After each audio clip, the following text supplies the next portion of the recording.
So if you've been looking into property for more than 5 minutes, you would have heard the term financial freedom. Live your life, live your dreams. But how exactly do you live your life through property?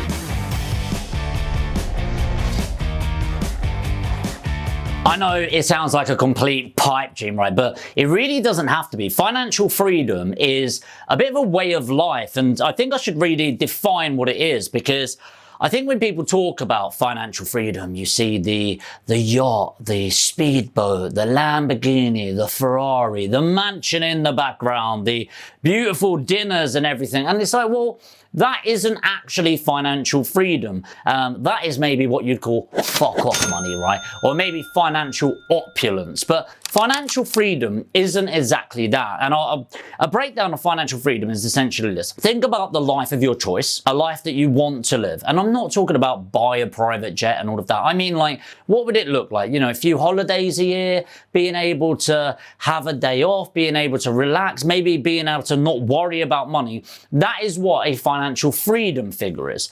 Before that, by the way, you've got something called financial independence. Maybe I should do a video breaking down all of these, by the way. Financial independence is if you needed to go part-time in your job, or if you even lost your job, could you still survive? So are you financially independent off of other people paying you a paycheck? And I think that's really important. Now, let me be clear. This isn't about losing your job or even not wanting your job. It's a weird thing, me talking about financial freedom and stuff like that. And obviously, my team listen to all of these videos as well. So it's not about leaving your job. What it is about is, let's say you're in a job you hate. Like, you really hate your job. Wouldn't it be nice to go, do you know what? I don't need this. What if you get a boss who's just an absolute knob? Luckily, I am an absolute delight as a boss. Aren't I, Amy? Yes, Jim. Yes. Yes. So, but what if you've got a rubbish boss? What if, like, you just don't want to be there? Well, that's a time to protect yourself with some side wealth. So just think to yourself for a moment and pause. How is it you are living your life? Is it that you are waiting until the end of the month, getting paid your paycheck, and then splurging it on the weekend, or getting your paycheck, just about paying your bills, and then on your way? Now, that's fine, by the way, because that's a majority of people, especially right now with the housing crisis, right? Every single person's living standard has dropped, and if it hasn't, it will drop over the next 6 months, right? But it's really about taking control.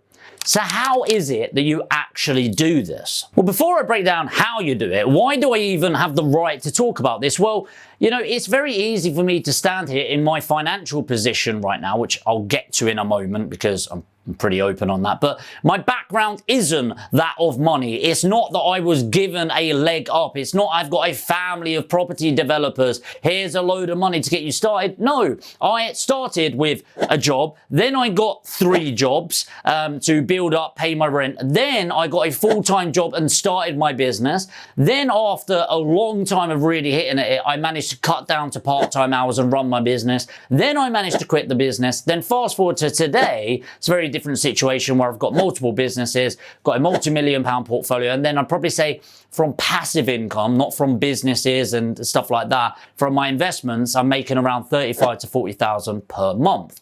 So it has taken me time. It's taken me about 8 years to get from a stage, 8.5 years, to get from a stage of working full-time, building the businesses up to the stage that we're at today. But I guess, hopefully that's coming across in the right way. I'm not saying it to brag or impress you, but really to use it as evidence that whatever situation you're in right now, you can do this with the right knowledge, with the right action and energy and consistency invested into this. So how do we get this done? Well, first thing, you need a long-term goal. Now, when I'm talking about a long-term goal, I'm not saying, right, I am 30 years old right now. When I am 80 years old, I want to have achieved this. I'm talking 5 to 10 years. And I promise you, if you have a 5 to 10 year goal, you are so much more likely to achieve it.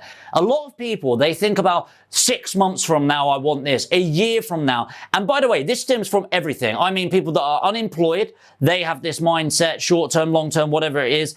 people that work for me, I'll give an example, I won't mention names, but people that work for me, when they talk about their 3 to 5 year goals within the business, I know for a fact they will earn more, they will develop more, and they have a long-term space here compared to people that after 6 months are wondering what's happening with a pay rise and what's happening with the next step. And it's a different kind of mindset. And I found it with billionaires as well. Each time I talk to a billionaire, granted I've only spoken to about 5 or 6 of them, but every single one of them talks about 10 years, 15, 20 years. The longer time frame you can approach with your goals, number one, the more likely you are to be successful, but also the length and depth of that goal will be a lot deeper and more exciting for you.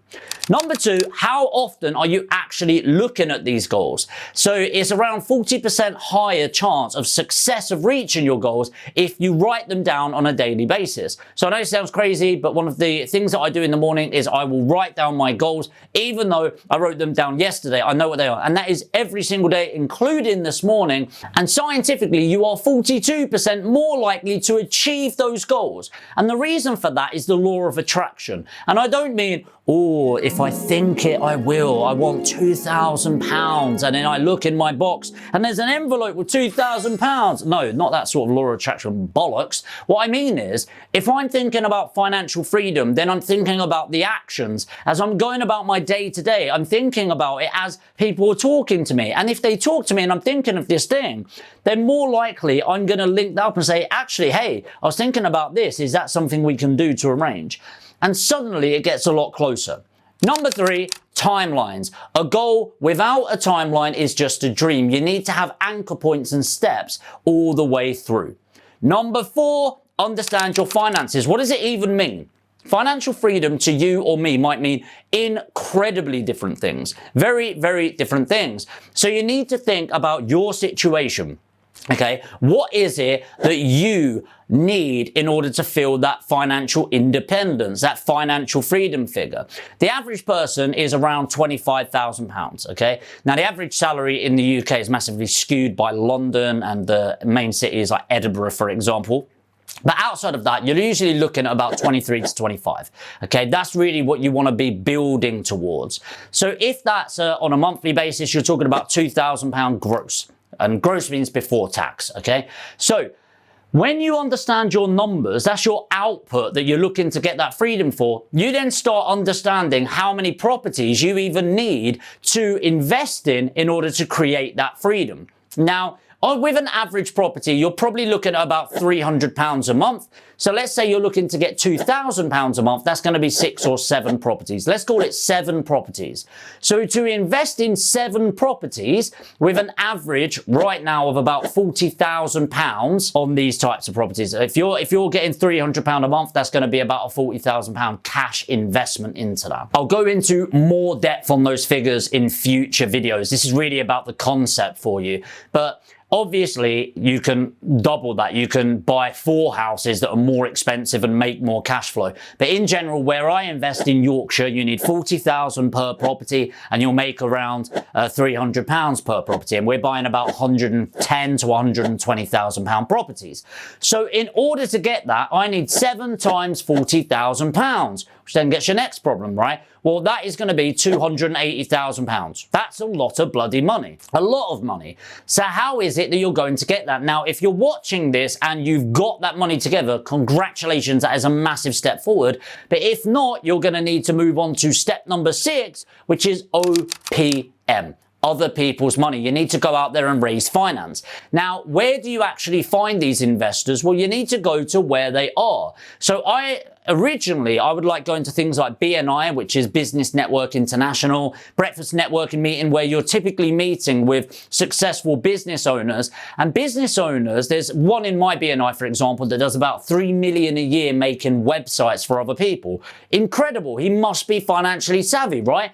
No, he's a tech geek. He barely understands business, but he's so good at what he does. He's managed to build a business and making millions from that. Does he invest the money? No. When I spoke to him, he said, I just leave it in the account. I don't really know what to do with it. I've got too much to spend now. hey, I can probably help you out with that. Money is abundant. There's 1.4 quadrillion in circulation right now. Yes, I said quadrillion. That is 1,000 trillion, by the way. It's an insane amount of money in circulation. There's enough money in the world for every single human being on earth to be worth a decamillionaire. That is over 10 million pounds in net worth, every single human.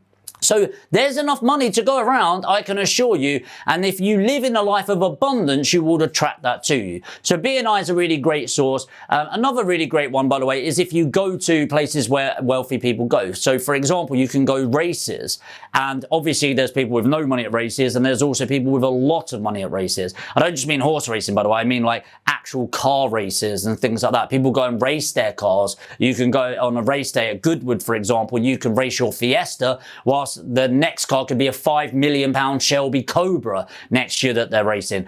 Put yourself in danger of meeting these people and talk to them energetically about what you're looking to do. Now, let me be clear, just as a rough numbers, and again, I'll break this down in future videos. If you need £280,000 to invest in property to create that money for yourself, you probably need to double that if you are needing to utilize other people's money. The cool thing about that is you are going to build a bigger portfolio, around double the size, which long term means you are going to be a lot more wealthy than the person that's not needing to use other people's money. The downside is obviously you need to pay interest on the person's loan in the first place. But in general, if you need 25 grand, you are going to need about 280,000 if you've got your own money, or you are going to end up needing 560,000 if you're raising the money elsewhere. Now, the numbers might confuse you, but just trust the numbers for now, and I'll break it down further in future videos. So look, this takes time, but hopefully these steps give you a bit of a guide. But first of all, you need to understand your numbers, get your mindset in the right place, choose your strategy you're going to utilize this, and then start working towards it. You know, when I talk about the numbers that I've done, the net wealth that I've built up, I can promise you a lot of that is in the last 3, maybe 3.5 years. And a lot of the hardest part is that first 5 years. It's why most people give up. In fact, I'll say this, and it's going to be recorded on video. You could keep it forever. I can guarantee you maybe 5% of people watching this can achieve a millionaire status within 5 years, and I can guarantee 100% of you can reach millionaire status within 10 years if you follow these steps and watch more of these videos. I know that sounds so grandiose, but being a millionaire really is not difficult. It's actually quite a simple process. The thing that makes it difficult for people It's the fact that they apply ridiculous timelines to it. They go, I want this in 6 months, I want this in a year. But actually, if you said 5 to 10 years and had a reasonable time horizon, you too can achieve this. And hey, if you want additional help, if you're one of those people that's watching and you've got 100,000 or more, but you don't want to put in the time, maybe you don't have the time or the effort to put into this, then I can help you build that portfolio. I've got a business called Aspire Property Group. And if you want to find out more about that and how I can help you build the portfolio, put APG in the comments. And for those of you that don't have the money,